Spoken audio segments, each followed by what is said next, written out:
Boas, boas, estamos de novo, galera. Vamos lá, vamos acabar hoje, tá? Só falta mais 2 pontinhos.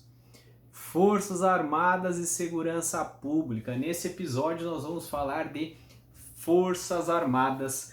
Lembrando que nós estamos no título 5 da Constituição, denominado da Defesa do Estado e das instituições democráticas. É o título que traz Estado de Defesa, Estado de Sítio, que nós já vimos, e também ele fala das instituições permanentes que servem para a garantia da ordem, da pátria, da lei, né? Que são as Forças Armadas e os integrantes da segurança pública. No ponto, nós vamos falar sobre Forças Armadas, beleza? Forças Armadas, o que são Forças Armadas? Uma definição.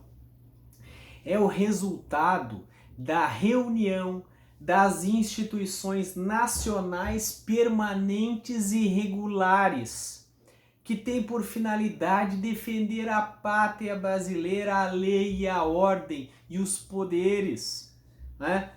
Eles defendem a pátria pelo ar, primeiro, pela ordem, pelo mar, pela terra e pelo ar, tá? Quais sejam elas, então? A Marinha, o Exército e a Aeronáutica. E a ordem é essa, né? Pelo mar, pelo solo, pela terra, né? E pelo ar, que foi essa ordem da criação das Forças Armadas. Primeiro veio o Exército, primeiro veio a Marinha, depois veio o Exército, depois veio a Aeronáutica, tá bom? Então tem por finalidade o resultado, a reunião dessas três instituições, denomina-se de Forças Armadas, tá bom? Olha só, previsão normativa, artigos 142 e 143 da Constituição, lá no título 5 que eu falei agora, certo? Então, as Forças Armadas constituídas pela Marinha, pelo Exército, pela Aeronáutica. Princípios básicos das Forças Armadas. Quais são os princípios, os fundamentos que sustentam as Forças Armadas? A hierarquia e a disciplina. Tá? Então, nas Forças Armadas tem os dois princípios, hierarquia e disciplina. Hierarquia, o que existe as pessoas que ocupam cargos dentro das Forças Armadas, que têm patentes dentro das Forças Armadas, elas são escalonadas, existem cargos superiores e cargos inferiores. E dentro desse escalonamento existe um princípio de disciplina, tá? Em que os cargos inferiores, as patentes inferiores, devem obediência às superiores. E tem todo um regramento de obediências. Então, as Forças Armadas, elas se pautam na hierarquia e na disciplina. Maravilha? Chefia superior das Forças Armadas. Quem é o chefe superior das Forças Armadas? O chefe superior das Forças Armadas é o presidente da República. Lá nos termos do artigo 84. 84 é 9? Não. 84, olha lá, 13. Exercer o comando compete privativamente ao presidente da República, artigo 84. 13. Exercer o comando supremo das Forças Armadas, nomear os comandantes da Marinha, do Exército e da Aeronáutica, promover seus oficiais generais e nomeá-los para os cargos que lhes são privativos. Então a chefia da Força Armada está com o presidente da República. Maravilha? Finalidades das Forças Armadas. Eu esqueci de falar aqui, 142 e 143, e também na Lei Complementar 97 de 99, Lei Complementar número 97 de 99. Por que não seria uma lei ordinária? Porque a Constituição exigiu, né? A Constituição exigiu que o assunto Forças Armadas fosse tratado por lei complementar. Vamos ver isso. Onde está? Olha lá, 142, parágrafo 1º. Quando que é lei complementar e lei ordinária? Sempre que a Constituição quiser, quando o Constituinte quis, ele disse que era lei ordinária. Se ele não falou nada, quando ele quis, ele disse que é lei complementar. Se ele não falou nada, é lei ordinária.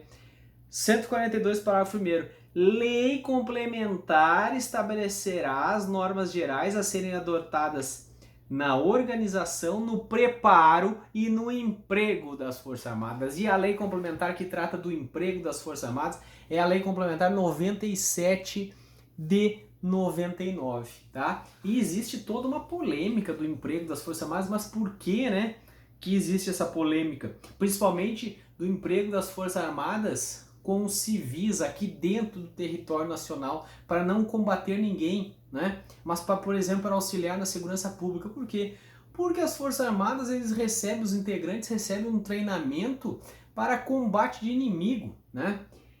Diferente da segurança pública, que recebe um treinamento para trabalhar com o cidadão, com o nacional, né? Que não recebe treinamento para o abate, né, das pessoas. Agora as Forças Armadas são diferentes, ela tem um treinamento diferente e muitas vezes ali são pessoas muito jovens que têm 18 anos e você vai trazer um jovem de 18 anos para colocar ele num serviço de segurança pública, submetendo ele a situações que possam comprometer o resto da vida dele, né? Se ele vier a dar um tiro em alguém ou algo do tipo, tá? Então é um pouco bem peculiar, é um pouco difícil essa situação do emprego das Forças Armadas. Mas, se vocês quiserem saber, a Lei Complementar 97 de 1999 trata do emprego das Forças Armadas. Mas quais são as finalidades das Forças Armadas? A finalidade principal das Forças Armadas é defesa da pátria brasileira, impedir invasão estrangeira, né? Responder à agressão armada,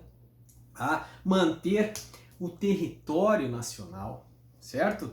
Ela também tem por finalidade a garantia dos poderes, a garantia da livre independência, da livre atuação do legislativo, do executivo, do judiciário, aquela baboseira que falavam que as Forças Armadas podem intervir no Supremo. Não pode, bobagem, não pode intervir no Supremo. As Forças Armadas, elas serão acionadas para garantir que aquele poder atua, elas não trabalham para fechar poder, né? A função dela é garantir a independência e a liberdade do poder, certo?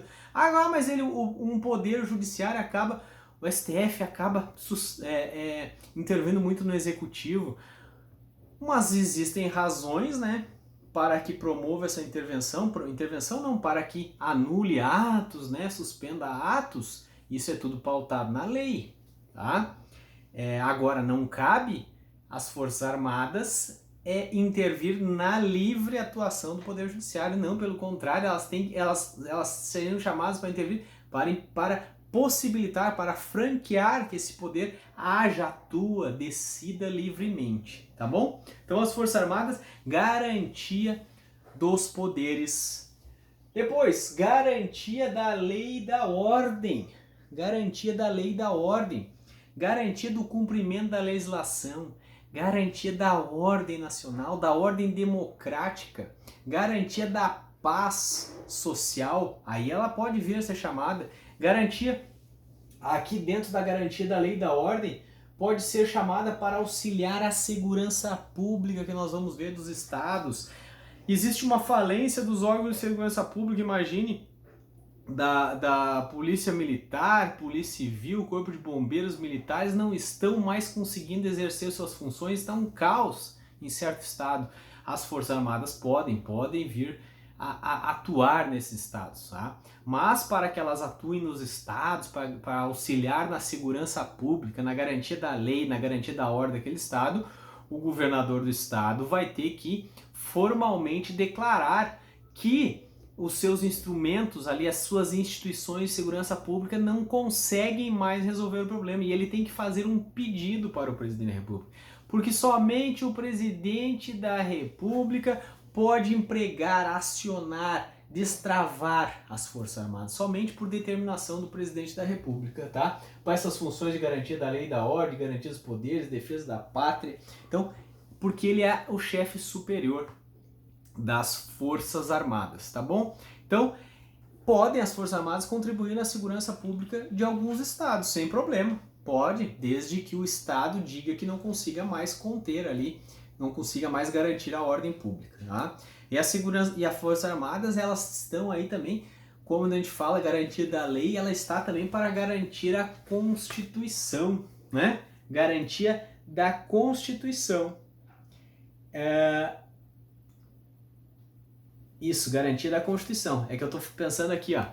As Forças Armadas, elas servem para garantir a democracia, né? Não para burlar a democracia, não para acabar com a democracia. Então, se as Forças Armadas forem acionadas, é para garantir a vontade popular, tá? E não para garantir a vontade de alguns, certo? Outra coisa, as Forças Armadas também podem ser utilizadas na cooperação e na execução de obras públicas, em serviços de engenharia, né? Não sei se vocês já ouviram, mas já viram por aí, mas tem algumas rodovias federais que estão sendo conservadas, mantidas ali, melhoradas, duplicadas pelas Forças Armadas, tá? Pelo Exército, né? Serviços de engenharia do Exército estão fazendo, o maquinário está sendo utilizado na duplicação de rodovias, na construção de pontes, então ela pode ser acionada, né? Mas óbvio que fica a cargo do presidente da República esse acionamento ou não. Tá bom? Já voltamos, apagar o quadro aqui e já voltamos. Maravilha! Retomando então, olha lá. Peculiaridades relativas às Forças Armadas, tá? Tudo que eu estou falando, 142 e 143 da Constituição, depois vocês confiram lá, vejam os incisos, parágrafos certinhos. Vedada a greve e a sindicalização. Militar, integrante das Forças Armadas, não pode fazer greve, tá? Isso aqui, alguns ainda são extensíveis, né, estendidos para os militares estaduais, que não militares estaduais, são forças de reserva das Forças Armadas, eles integram a segurança pública, tá bom?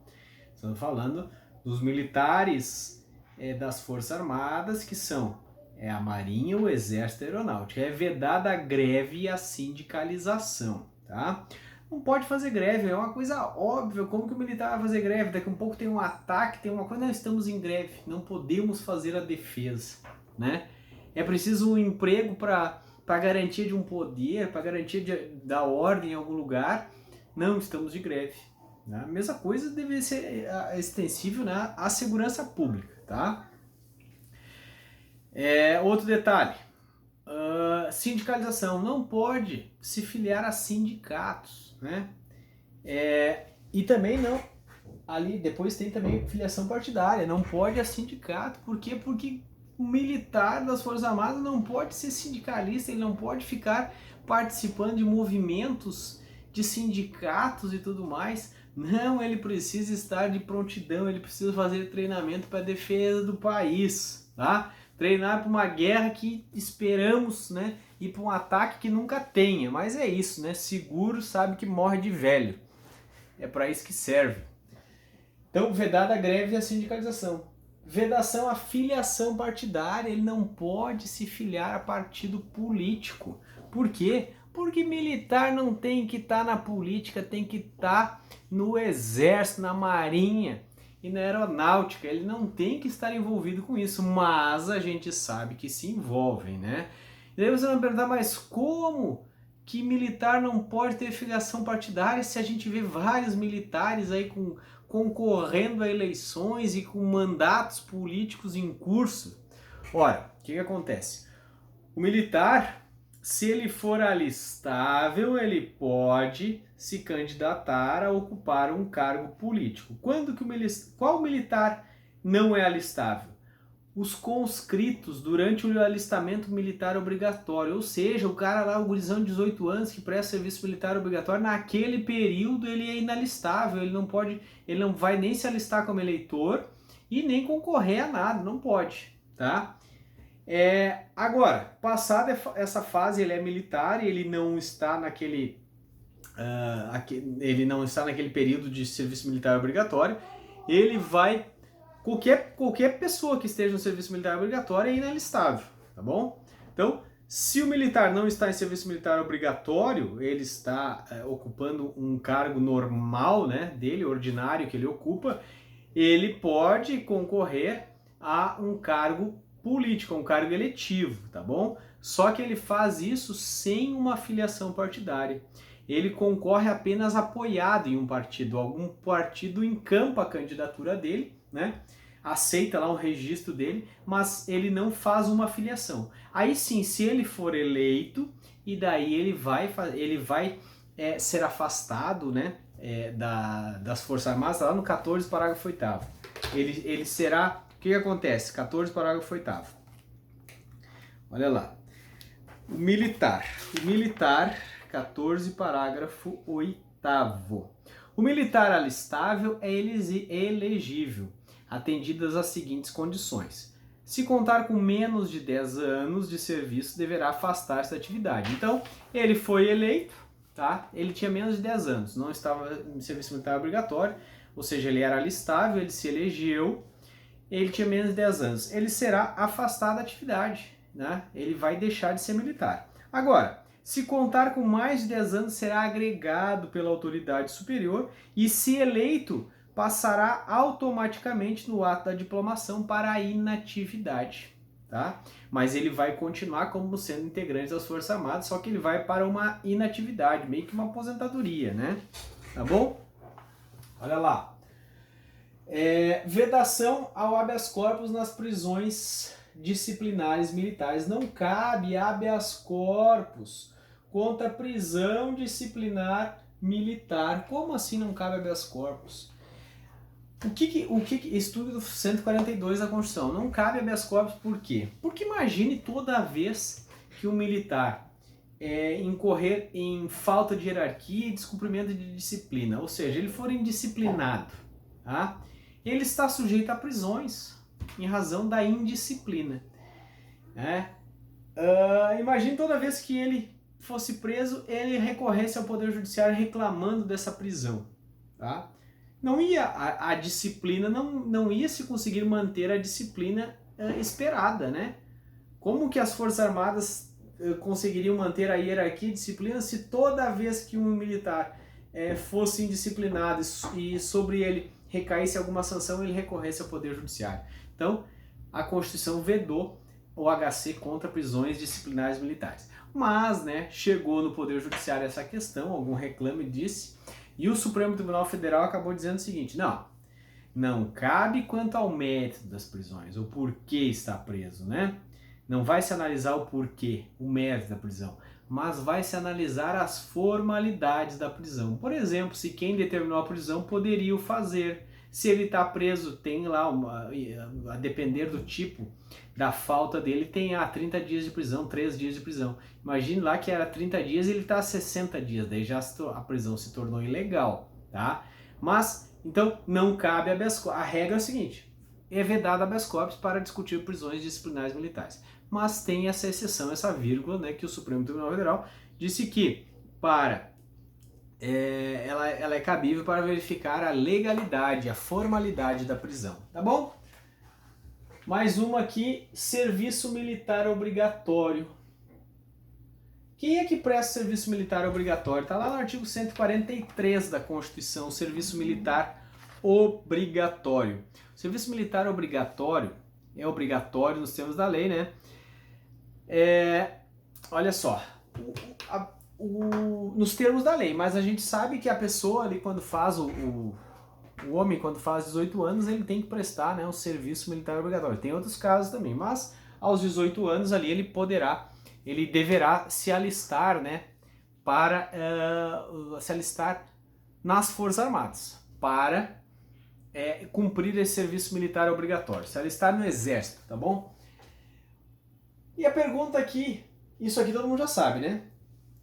Em tempo de paz, então, homens precisam fazer o serviço militar obrigatório. Agora, em tempo de paz, mulheres e eclesiásticos, eles não estão sujeitos ao serviço militar obrigatório. Então, apenas homens em tempo de paz estão sujeitos ao serviço militar obrigatório. Mulheres e eclesiásticos, né, os padres, não. Outra coisa, Escusas. Você pode se escusar de cumprir o serviço militar obrigatório? Ou seja, você pode alegar alguma escusa de não cumprir. Ah, não posso porque a ideologia que eu sigo, ela não admite que eu pegue em armas, né? Enfim, você pode apresentar alguma escusa, sim, a Constituição fala, lá no 143, né? Ela permite os chamados imperativos de consciência filosófica, né? Convicção religiosa, filosófica ou política. Se você alegar, né, algum imperativo, alguma escusa do tipo de religião, filosofia ou política, e por conta dessa sua ideologia você não pode, em razão da ideologia você não pode prestar o serviço, você será liberado do serviço militar obrigatório, mas terá de prestar um serviço alternativo, né? Uma prestação alternativa que vem estabelecido na lei. Muitas vezes, eu não posso pegar em armas e tudo mais. Sim, mas você pode limpar o quartel, né? Você pode limpar o banheiro, ou a sua religião também não permite fazer isso. Você pode pegar um serviço administrativo ali, tá? É um serviço obrigatório ali, mas na administração, sem nada relativo a treinamento militar, certo? Ou outra prestação, tá bom? Eu lembro quando eu estava no colégio, eu cheguei pro professor e disse, na educação física, né? Não, eu tenho uma dor no joelho, eu tenho uma dor não sei aonde, não sei o que, não posso fazer. Não, beleza, Cristiano, tranquilo. Ele falou, não, ótimo, sem problema, não quer fazer, não faz. Mas eu vou te dar uma prestação alternativa aqui, um trabalho alternativo para você fazer. Você vai fazer o quê? Você vai estudar todos os esportes existentes no mundo. E a cada início de aula você vai falar, né? Explicar para os seus colegas um dos esportes esse que tem no mundo, tá bom? E eu digo, não, professor, eu pensei melhor, eu acho que eu vou fazer esse exercício físico, eu acredito que o meu joelho não vai ter problema, né? Vê, apresentou o serviço alternativo, eu já mudei a rota. Tá bom? Beleza? Para finalizar aqui, prerrogativas. São prerrogativas, né, dos militares. O uso dos uniformes e a privatividade, dos postos e das patentes militares, dos títulos militares. É uso privativo dos militares. Militar que assume cargo civil, como é que fica? Ora, esse militar, se ele assumir um cargo civil de forma permanente, passou num concurso para outra coisa lá, ele vai ser afastado das Forças Armadas, tá? Isso está lá no 142, inciso 2. Ele vai para a reserva, né? Ele vai para a reserva, tá? Se ele vai para um cargo permanente. Agora, se ele ocupa um cargo temporário, ele fica agregado, né? Ele fica agregado, ele vai estar ocupando um cargo no governo, ele vai ficar ali por 2 anos agregado. E se por acaso, se no final, passados 2 anos ele continua, né, exercendo esse cargo também, ele vai ser levado à reserva militar também, tá bom? Perda do cargo. A perda do cargo é o seguinte, o militar só perderá o cargo por decisão do tribunal militar, tá? Mesmo que ele tenha uma condenação na justiça comum, precisa que o tribunal militar promova a perda, né, do cargo, do posto, da patente, tá bom? Galera, era isso. Aquele abraço, já voltamos com segurança pública.